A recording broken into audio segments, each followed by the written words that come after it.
यानी किसी ने तो तपस्या की थी, किसी ने तो मेहनत की थी। क्या हम हमारे जो ट्राइबल बेल्ट है उसमें दूर दराज के जो क्षेत्र हैं उसमें भी अभी जैसे आपने देखा होगा पीएम जनमन योजना शुरू की है। ये पीएम जनमन योजना हमारे आदिवासी क्षेत्रों में भी ऐसे ऐसे इलाके हैं, ऐसे ऐसे समूह हैं जहां व्यवस्थाएं इतने सालों के बाद भी पहुंच नहीं पाई थी। हमने पीएम जनमन योजना बनाकर के स्पेशल एफर्ट शुरू किया है। वो पॉलिटिकल वोट बैंक की ताकत नहीं है क्योंकि बहुत छोटी संख्या में है, लेकिन साथियों अगर उंगली का नाखून भी पक जाता है ना तो पूरे शरीर में दर्द होता है। वो भी तो मेरा शरीर के हिस्से हैं। वो दुखी हो,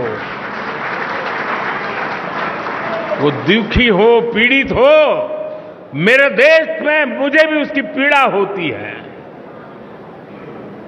इस पीड़ा का अनुभव करते हैं तब जाकर के पीएम जनमन योजना जन्म लेती है।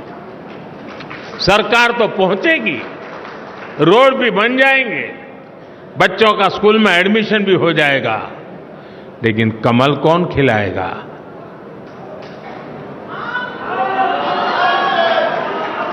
कौन खिलाएगा?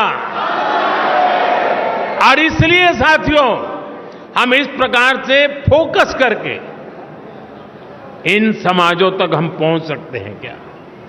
आज देश में वो लोग जिन्होंने 3-3, 4-4 पीढ़ी में पक्का घर नहीं देखा था, जिनका कोई अता पता नहीं था, वो झुग्गी झोपड़ी में जिंदगी गुजारते थे, वो फुटपाथ पे जिंदगी गुजारते थे, आज यहां तो कल वहां, ऐसा ही उनका बसेरा हुआ करता था। ऐसे 4 करोड़ परिवारों को हमने एड्रेस दिया है।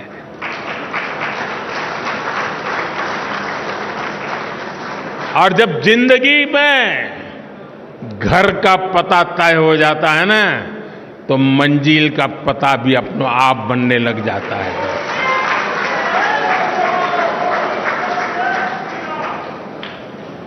जिनको घर मिला है, जिनकी जिंदगी में अब अपना एक स्थायी पीढ़ियों के बाद 4-4, 5-5 पीढ़ी में कभी उन्होंने पक्के घर में जिंदगी नहीं गुजारी होगी, क्या ये मौका नहीं है दोस्तों उनके पास जाने का? लिस्ट लेकर के उनके पास जाना चाहिए कि नहीं जाना चाहिए? क्या उसको नहीं लगना चाहिए कि जिस कमल ने मेरे घर की दीवारें बनाई हैं उस कमल को मैं अब दिल के अंदर जगह दे दूं? ये भाव उसके अंदर पैदा नहीं हो सकता है? और इसलिए मैंने कहा कि हमारे लिए ये हमारा जो परिवार का विस्तार है, वो विस्तार अपने आप को फैलाने का है ऐसा नहीं है, अनेक लोगों को अपने आप में समाने का है, हमारे भीतर समाहित करना है, हमारे सुख दुख का साथी बनाना है। और तब जाकर के एक ऐसा भाजपा परिवार पूरे देश में निर्माण होता है जो राष्ट्र के सपनों को पूरा करने के लिए एक कैटलिक एजेंट के रूप में बहुत बड़ी सेवा कर सकता है। और इसलिए साथियों इस सदस्यता अभियान को एक पवित्र कार्य मान करके हमने करना चाहिए। और जब कोई व्यक्ति सदस्य बनता है ना, जैसे कोई नया बच्चा स्कूल जाता है तो माँ बाप कैसा माहौल बनाते हैं, तिलक करेंगे, मिठाई खिलाएंगे, अच्छे कपड़े पहनाएंगे, उसी भाव से सदस्य बनना चाहिए। और मुझे अच्छा लगा आज मुझे इस वातावरण में सदस्य बनने का मौका मिला। उत्सव के वातावरण में मैं सदस्य बन रहा हूं।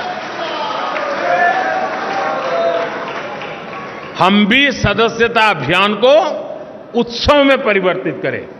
सामने वाला हमारे परिवार में जुड़ रहा है, मतलब हम बड़े गौरव अनुभव कर रहे हैं कि आप हमारे यहां आए। हमें ये भाव नहीं लाना चाहिए कि हमने उपकार किया है तुम्हें मेंबर बना के, नहीं। आपने देश हित के लिए आगे आए हैं, हमारे लिए गौरव की बात है। आप हमारे एक साथी बन गए हैं जीवन में, इससे हमें और क्या धन्यता चाहिए। साथियों, आज जो 18-20 साल की उम्र के लोग हैं, उन्होंने वो अखबार नहीं पढ़े हैं जिसकी हेडलाइन हुआ करती थी कि आज इतने लाख का घोटाला हो गया, आज इतने करोड़ का घोटाला हो गया, आज ये हो गया, ये हो गया, ये हो गया।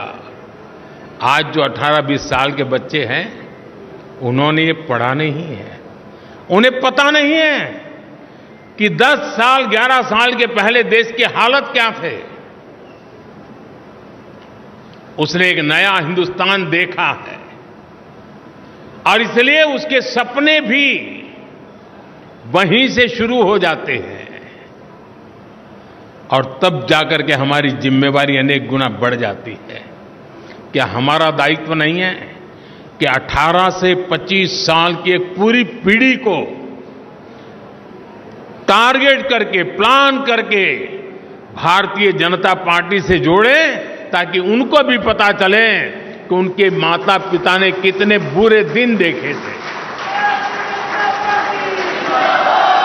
उनके माता पिता कितनी मुसीबतों से गुजरते थे। एक टेलीफोन का कनेक्शन लेने के लिए उनको एमएलए एमपी के घर में चक्कर काटने पड़ते थे।